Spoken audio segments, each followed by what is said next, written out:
तो नमस्कार, आप लोगों का ऑल इंडिया स्टडी में स्वागत है। तो आइए आज हम पढ़ेंगे मैथ का पेडागोजी सेक्शन। बहुत महत्वपूर्ण प्रश्न होने वाला है। यहाँ से आपका 2 से 3 क्वेश्चन इस वीडियो से सिर्फ फंस जाएगा पेपर में, ठीक ना। तो आप लोग जरूर देखिए। आइए हम प्रश्न नंबर 1 देखते हैं। आप एक गणित के अध्यापक हैं तथा कक्षा 3 में पढ़ा रहे हैं, ठीक बात। आपने अब श्यामपट्ट पर किताब रखकर उसके चारों ओर लाइन खींच दी, तो आपके द्वारा खींची गई लाइनों का योगफल क्या होगा, ठीक ना। मान लीजिए ये हमारा एक श्यामपट्ट है, ठीक ना। तो अब इसमें हम एक किताब रखते हैं श्यामपट्ट पर और इस तरह उसके चारों तरफ लाइन खींच देते हैं, ठीक। तो कह रहा है कि ये जो लाइन खींची गई है चारों तरफ, इसको हम क्या बोलेंगे किताब की अपेक्षा। तो देखिए हम किताब की अपेक्षा इसको बोलेंगे परिमाप, क्योंकि चारों तरफ का योग पूछ रहा है ना, योगफल। तो इसको जोड़ेंगे, इसको जोड़ेंगे, इसको जोड़ेंगे, इसको जोड़ेंगे। जब चारों तरफ का जोड़ेंगे तो क्या हो जाएगा, परिमाप बनाएगा। तो इसका सही जवाब हो जाएगा किताब का परिमाप। ऑप्शन नंबर 2 करेक्ट हो जाएगा। देखिए ऑप्शन हम इधर उधर किए हैं, तो इससे आप लोग घबराइएगा मत, ठीक ना, क्योंकि ये ध्यान भटकाने के लिए नहीं है, बल्कि ये ध्यान देने के लिए है, ठीक ना। जिससे आप लोग पेपर में ध्यान ऑप्शन का बहुत ज़रूरी है देना, ठीक ना। क्या होता है कि कभी कभी ऊपर नीचे आप लोग ऑप्शन को देख करके दूसरा में दूसरे को लग कर देते हैं, तो इसलिए वो गलत हो जाता है, आता हुआ क्वेश्चन भी गलत हो जाता है, ठीक। आइए हम प्रश्न नंबर 2 देखते हैं। 2 है, आप कक्षा 5 में पढ़ा रहे हैं। आपने एक छात्र से पूछा कि इस ग्लास को पानी से भर दिया जाए तो क्या कहेंगे। इस पर छात्र ने बताया कि भरा हुआ पानी गिलास का आयतन है, ठीक ना। तो इससे ज्ञात होता है कि छात्र को स्पष्ट ज्ञान नहीं है। कौन सा ज्ञान स्पष्ट नहीं होगा बताइए। देखिए जो छात्र उत्तर दिया है उससे यह स्पष्ट होता है कि उसको आयतन का ज्ञान नहीं है, आयतन की अवधारणा का ज्ञान नहीं है, ठीक ना। तो इसका सही जवाब हो जाएगा ऑप्शन नंबर 1, आयतन की अवधारणा का ज्ञान नहीं है। अगला क्वेश्चन देखेंगे, प्रश्न नंबर 3 है कि एक वृत्त की परिधि कितने गुना हो जाएगी यदि उसकी त्रिज्या को 3 गुना कर दिया जाए। तो देखिए वृत्त की परिधि क्या होती है, 2πr होती है, ठीक ना। तो इसकी अगर त्रिज्या 3 कर दिया जाए तो 2r की जगह 3 गुणे 3r π, तो ये हमारा हो जाएगा 3 गुना के 6, हो जाएगा 6r, ठीक ना, पाई। तो इसका मतलब ये कितने गुना हो जा रहा है, इसका 2×6 3 गुना, ठीक ना। तो इसका सही जवाब हो जाएगा ऑप्शन नंबर बी है, तीसरा नंबर हो जाएगा, ठीक है ना। देखिए ऑप्शन हम कैसे घुमाए हैं, इसीलिए तो 3 गुना हो जाएगा, ठीक। अगला क्वेश्चन देखेंगे, प्रश्न नंबर 4। प्रश्न नंबर 4 है, एक विद्यार्थी 8 मीटर चौड़े तथा 10 मीटर लंबे आयत का परिमाप निम्न क्रिया द्वारा निकालता है। अरे 10 + 8 + 10 + 8 बराबर 36 मीटर। तो विद्यार्थी का हल किस शिक्षण विधि पर आधारित है। तो देखिए मान लीजिए एक आयत है, ठीक ना। तो ये लंबाई 8 है और ये 10 है, तो ये भी 8 होगा और ये 10 होगा, ठीक। तो कह रहा है कि क्या कर रहा है कि 8 10 + 8 फिर 10 + 8 ऐसे कर रहा है। तो इसका मतलब है कि उदाहरण पहले से समझा हुआ है, ठीक ना, कि इस तरह हम जोड़ देंगे तो निकल जाएगा आयत का परिमाप, ठीक ना। तो इसलिए क्या हो जाएगा, किसमें उदाहरण होता है, पहले उदाहरण बाद में नियम, मतलब आगमन विधि में ना। तो इसका सही जवाब हो जाएगा आगमन विधि, ठीक। ऑप्शन नंबर 1 सही हो जाएगा। अगला देखेंगे, प्रश्न नंबर 5। एनसीईआरटी की कक्षा 4 की गणित की पाठ्य पुस्तक के पाठों में इस तरह के शीर्षक है, कबाड़ी वाली, भोपाल की सैर, दुनिया की ऐसी दिखती है, यह परिवर्तन किया है गया कौन, ठीक ना। करें कि ये परिवर्तन किया गया। तो ऑप्शन नंबर 1 है, देख लेते हैं। उन्हें अलग सा समझाने के लिए, कराए कि उन्हें अलग सा समझाने के लिए। दूसरा है दैनिक जीवन से जोड़ते हुए उन्हें रोचक बनाने के लिए। तीसरा करा है कबाड़ बेचने और यात्रा करने के बारे में जानने के लिए। और चौथा करा है पाठों में गणित विषय वस्तु का अनुमान लगाने हेतु विद्यार्थियों को चुनौती देने के लिए। तो देखिए इसका मतलब ये दैनिक जीवन की बात कर रहा है ना, कि कबाड़ी वाला है, फिर व्यापार की सैर कर रही है, ठीक ना, दुनिया में ऐसी दिखती है। इसका मतलब दुनिया की बात हो रही है। इसका सही जवाब क्या हो जाएगा? दैनिक जीवन से जोड़ते हुए उन्हें रोचक बनाने के लिए। ऑप्शन नंबर 2 करेक्ट हो जाएगा। आइए हम अब देखते हैं प्रश्न नंबर 6। गणित का एक शिक्षक अज्ञात से ज्ञात की ओर शिक्षण सिद्धांत का पालन किस विधि से करता है? तो ऑप्शन नंबर ए खेल विधि, दूसरा है प्रदर्शन विधि, तीसरा है आगमन, चौथा है निगमन। देखिए कह रहा है गणित का एक शिक्षक है, अज्ञात से ज्ञात की ओर जा रहा है। अज्ञात का मतलब उसको पहले उदाहरण बता रहा है, ठीक ना। जो उदाहरण नहीं पता उदाहरण बता देगा, तो उससे क्या हो जाएगा, उदाहरण बताने से कि बच्चा को ज्ञान हो जाएगा और धीरे धीरे ज्ञात की ओर जाने लगेगा, ठीक ना। तो इसका मतलब है कि ये आगमन विधि होगी, ठीक ना। ऑप्शन नंबर 3 करेक्ट हो जाएगा। आप लोग बहुत देखिए क्वेश्चन कितना बेहतर तरीके का है। यहाँ से आपका 2 से 3 क्वेश्चन फंसने ही वाला फंसने वाला है, इसमें कोई दो राय नहीं है, ठीक ना। आइए प्रश्न नंबर 7 देखते हैं। यदि आप गणित के अध्यापक हैं तो मंदबुद्धि छात्रों के स्तर में सुधार लाने के लिए उपयोगी परीक्षा पद्धति होगी। ऑप्शन नंबर ए निदानात्मक परीक्षण, बी है मंदबुद्धि परीक्षण, सी है सृजनात्मक परीक्षण और डी है विश्लेषणात्मक परीक्षण। तो देखिए जब मंदबुद्धि छात्र है तो उसको सुधारना है, उसको निदान करना पड़ेगा, ठीक ना। जब निदान करेंगे तब वो बच्चा क्या करेगा, सुधरेगा, सुधार करेगा, ठीक ना। निदान मतलब उसको समझेंगे कि उसको क्या कमी है, किस कारण वह हल नहीं कर पा रहा है, तो उसका क्या करेंगे, निदान उपचार, ठीक ना। पहले जानेंगे तभी ना, तो जानने ये निदान होता है, ठीक ना। इसका सही आंसर हो जाएगा ऑप्शन नंबर 1। अगला क्वेश्चन देखेंगे प्रश्न नंबर 8। 8 है किसके मतानुसार समस्या समाधान एक ऐसी प्रक्रिया है जिसकी ओर सीखने संबंधित सभी क्रियाएं अग्रसर होती है तथा दी गई समस्या का समाधान करती है, ठीक ना। समस्या समाधान ऐसी प्रक्रिया है जिसकी ओर सीखने संबंधित सभी क्रियाएं अग्रसर होती है तो दी गई समस्या समाधान करती है। कौन इसमें से होगा, कौन कहे है? तो ये जो कहे है ये बोले योकन और सिम्पसन, ठीक ना। तो इसका सही जवाब हो जाएगा योकन और सिम्पसन। अगला क्वेश्चन देखते हैं प्रश्न नंबर 9।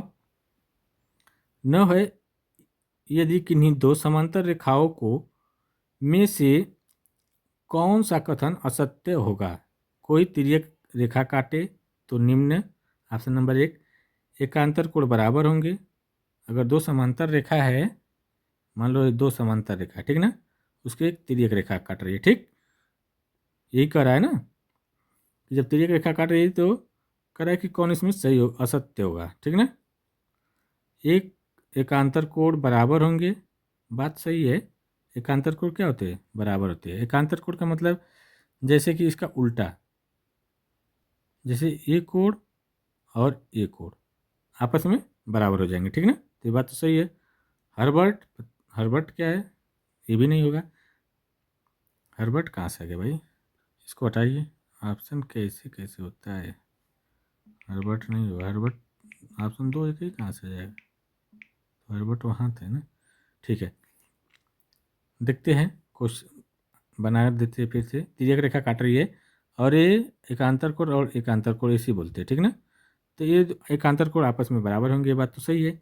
दूसरा एक ही ओर बने कोण, कोणों का योग 180 अंश होगा, ठीक ना। तो मान लीजिए बना हुआ है इधर का दोनों का, ये एक इधर का बना है एक इधर का कोण, दोनों क्या होगा 180 अंश होगा, ये भी बात तो सही है, ठीक। और तीसरा कह रहा है समांतर रेखा पर बने कोई दो कोण संपूरक होंगे, तो ये संपूरक नहीं होंगे, ठीक ना। चौथा है संगत कोण बराबर होते हैं, ठीक है। संगत कोण भी ये कोण और ये कोण बराबर हो जाएंगे, ठीक ना। ये भी बात सही है। तो तीसरा ऑप्शन गलत है, तो ऑप्शन नंबर 3 करेक्ट हो जाएगा। अगला क्वेश्चन देखेंगे प्रश्न नंबर 10। देखिए 10 क्या है, एक शिक्षक ने 25 गुणे कोष्टक में -5 का गुणनफल बताने को कहा, परंतु निमाने उसका उत्तर इस प्रक्रिया या इस प्रकार बताया कि 25 गुणे -5 बराबर -125। इस प्रकार की त्रुटि को दूर करने के लिए शिक्षक को चाहिए कि ऑप्शन नंबर ए 2 ऋणात्मक अथवा एक धनात्मक व एक ऋणात्मक पूर्णांकों के गुणन को गुणक में चिन्ह की भूमिकाओं को समझाए। ठीक बात है, यही ऑप्शन सही भी हो जाएगा। ठीक ना, तो ऑप्शन नंबर पहला ही सही लग रहा है। ठीक, ऐसा करना चाहिए। ठीक ना, अगला क्वेश्चन देखते हैं, प्रश्न नंबर 11। गणित के एक प्रश्न में अध्यापक ने कहा कि गणितीय के अनुप्रयोग द्वारा निम्न का मूल्य ज्ञात करें। एक कलम का मूल्य 4x तथा एक पुस्तक का मूल्य 2 रुपया है, 2y रुपया है, तो किस समीकरण के द्वारा प्रदर्शित करेंगे कि यदि दोनों का मूल्य कुल कितना है, 15 रुपये है। तो मान लीजिए दो वस्तु है, ठीक ना, एक कलम है और क्या बोला है, एक पेन है और एक पुस्तक है। ठीक ना, तो इन दोनों का मूल्य मिला करके 15 रुपया है। ठीक, तो इसको हम मान लेते हैं कलम को 4x, यहाँ प्लस मान लेते हैं, और यहाँ पर और इसको मान लेंगे 2y बराबर 15। तो इसका सही आंसर क्या हो जाएगा, 4x प्लस 2y बराबर 15। ऑप्शन नंबर ए करेक्ट हो जाएगा। अगला देखेंगे प्रश्न नंबर 12।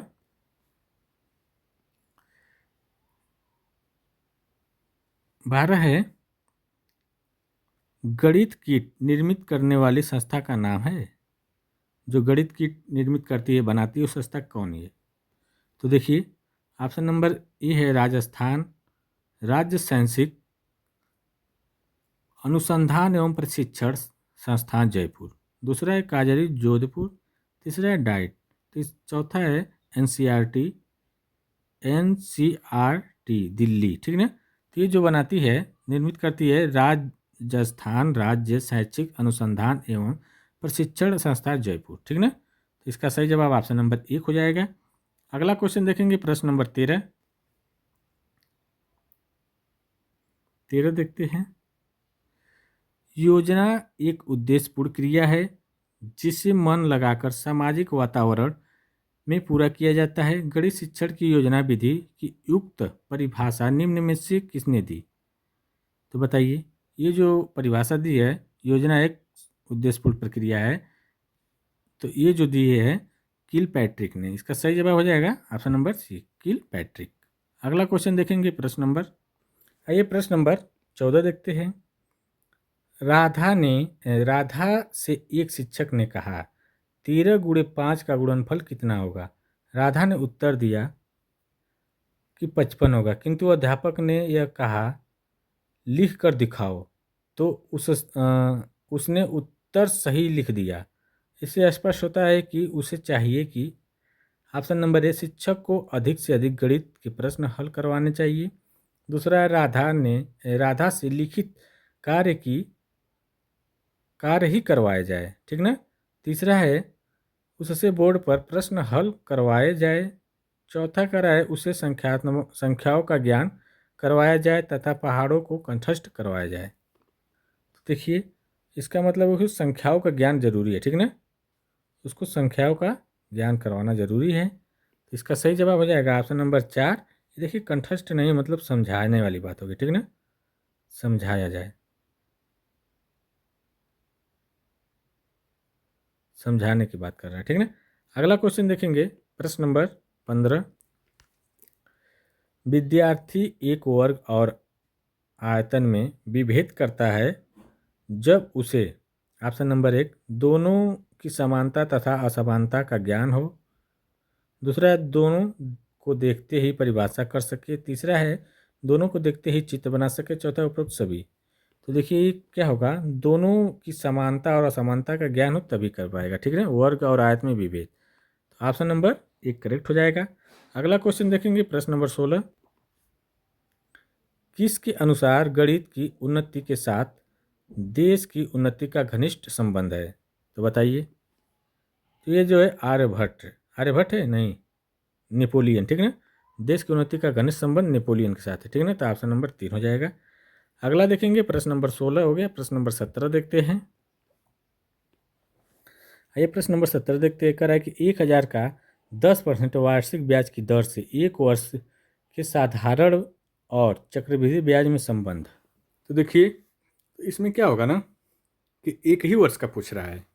इसमें क्या होगा, मान लीजिए कोई भी वस्तु है तो उसका जो होता है कि एक वर्ष का चक्रवृद्धि ब्याज और साधारण ब्याज सेम होगा। जब दूसरा वर्ष में जाएगा ना तब अलग अलग होगा, ठीक ना। तो इसका सही जवाब हो जाएगा एक वर्ष का चक्रवृद्धि ब्याज और एक साधारण ब्याज समान होगा। तो ऑप्शन नंबर 2 करेक्ट हो जाएगा। अगला देखेंगे प्रश्न नंबर 18। 18 है, एक बेलनाकार बर्तन की त्रिज्या 14 सेमी है, इसमें 0.5 सेमी ऊंचाई तक पानी भरा जाए तो बर्तन में पानी का आयतन होगा। तो देखिए इसका मतलब ये हो गया, तो हमें क्या निकालना है, बेलनाकार बर्तन की का आयतन क्या होता है, बेलन का आयतन। तो बेलन का जो आयतन होता है पाई आर स्क्वायर एच, ठीक ना। तो पाई आर स्क्वायर एच होता है, तो यहाँ पर पाई का मान 22/7 रख देंगे और आर कितना है, त्रिज्या बता रहा है कितना है 0.5, 0.5 का स्क्वायर कर देंगे और एच कितना है गुणा कर देंगे एच 14। तो कुल निकालेंगे तो कट पिट करके हमारा आ जाएगा 308, ठीक ना। तो इसका सही जवाब हो जाएगा 308 घन सेमी। ऑप्शन नंबर 1 करेक्ट हो जाएगा। अगला देखते हैं प्रश्न नंबर 19 है, मंजीत विभिन्न तरीकों से संख्या को व्यक्त कर सकता है। उदाहरण के लिए 3 + 8 = 8 अथवा 4 + 4 = 8 अथवा 6 + 2 = 8 वह संख्या की किस विकासात्मक अवस्था पर है। तो देखिए इसका मतलब है कि यह संक्रिया, ठीक ना, संक्रिय अवस्था में है, ठीक ना। ये करने के उसको तरीका पता हो चुका है। तो ऑप्शन नंबर 2 हो जाएगा। अगला क्वेश्चन देखेंगे प्रश्न नंबर 20। कक्षा में देखिए 20 है, कक्षा में शिक्षिका विद्यार्थियों को विभिन्न प्रकार के से चतुर्भुज को परिभाषित करने के लिए कहती है, शिक्षिका का उद्देश्य क्या है। देखिए ऑप्शन नंबर 1, सभी परिभाषाओं का कंठस्थ वाली बात नकारात्मक होती है तो गलत हो जाएगा। परिभाषाओं की बात आ गई तो ये भी गलत हो जाएगा। विभिन्न परिभाषाएं, देखिए परिभाषा तो गलत होती है, परिभाषा नहीं होगी, ठीक ना। पेडागोजी में होता ही नहीं, परिभाषा नकारात्मक होती है। तो विभिन्न परिक्षेपों को विभिन्न परिक्षेपों को समझने में विद्यार्थियों की सहायता करना। तो ऑप्शन नंबर 4 करेक्ट हो जाएगा। देखिए वीडियो अच्छी लगी हो तो चैनल को लाइक शेयर सब्सक्राइब कर दीजिए। अब हम मिलते हैं अगले वीडियो के, तब तक के लिए नमस्कार। यहाँ से 2 से 3 क्वेश्चन आपको पक्का पेपर में आना ही आना है, ठीक ना।